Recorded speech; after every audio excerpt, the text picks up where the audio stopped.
नया लेके आए उससे पहले आप लोगों को जागरूक हो जाना, क्योंकि अब ये चलने वाला नहीं है। ये तो काठ की अंडी बार बार नहीं चढ़ती, ये तो हो गया जो होना था।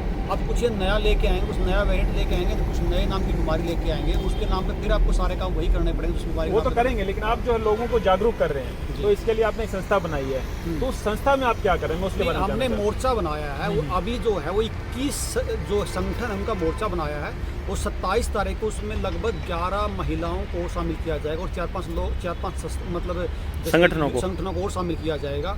तो इसमें ना तो कोई अध्यक्ष है ना इसमें कोई सचिव है, इसमें जो भी है वो इसमें उसका सब कुछ उतना अधिकार है जितना मेरा अधिकार है। और इसका ऐसा भी नहीं है कि इसका कोई फुल स्टॉप लगेगा, इसमें सबको हम आमंत्रित करते हैं, कोई भी इसमें आके शामिल हो सकता है, इसमें सबका बराबर का काम क्या कर रहे हैं, कैसे काम करेंगे? काम तो वही घूम फिर के, मान लीजिए जैसे ये एमएसपी का यहाँ पे मामला चल रहा है, इससे आगे भी क्या, मान लीजिए एमएसपी भी मिल जाती है तो क्या किसान सुदृढ़ हो जाएगा?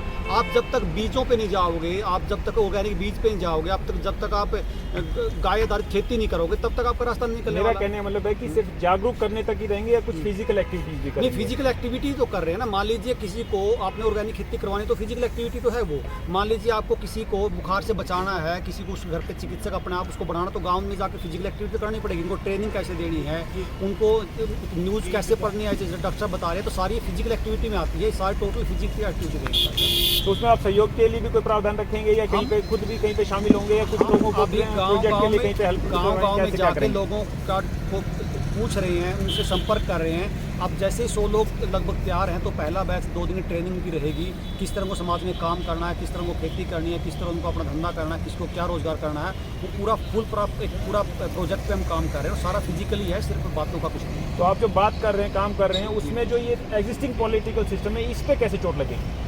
उस पर तो चोट आप मान लीजिए, देखिए क्या है, नेता क्यों आप पे हावी बैठे हैं? नेता का झोला जो बैग उठाने वाले कौन लोग हैं? वही लोग हैं जिसको नौकरी चाहिए, या तो वो लोग उठाते हैं, या मान लीजिए आपको कल को पुलिस में काम करवाना, या कोई पुलिस आपको तंग कर रही है, या किसी से मान लीजिए कोई समस्या आ रही है, इसलिए तो पॉलिटिक्स के पीछे भाग रहे हैं। अगर जनता सरकार, अगर जनता के माध्यम से आप लोगों की सारी समस्याएं अपने आप को निपटा लेते हैं, मान लीजिए डीसी का कोई काम है और जनता जाग जाए और अपने कानूनों के प्रति, अपने अधिकारों के प्रति जागरूक हो जाए, तो उसको किसी पॉलिटिकल की जरूरत ही क्या है? वो सारे काम अपने आप ही करवा लेगा, उसको जरूरत ही नहीं किसी पॉलिटिकल पीछे भागने की। तो आप तो बताओ, अगर मान लीजिए सरकार, तो देखो सीधी सी बात है, जो सरकार है वो तो जो बाकी जो सारा सिस्टम है, या चाहे MP है, MLA है या DC है, वो तो नौकरी ही तो हैं। अगर राजा को अपना काम करवाना आ जाए इनसे, बस फिर इससे आगे बचता ही क्या? चलिए, मुझे लगता है अभी इस पे और मंथन करने की जरूरत है। और शायद अगर आप इस पे कुछ बात करना चाहें तो आगे आपसे फिर बात। नहीं, मैं बात कर सकता हूँ, मैं बात कर लेता हूँ।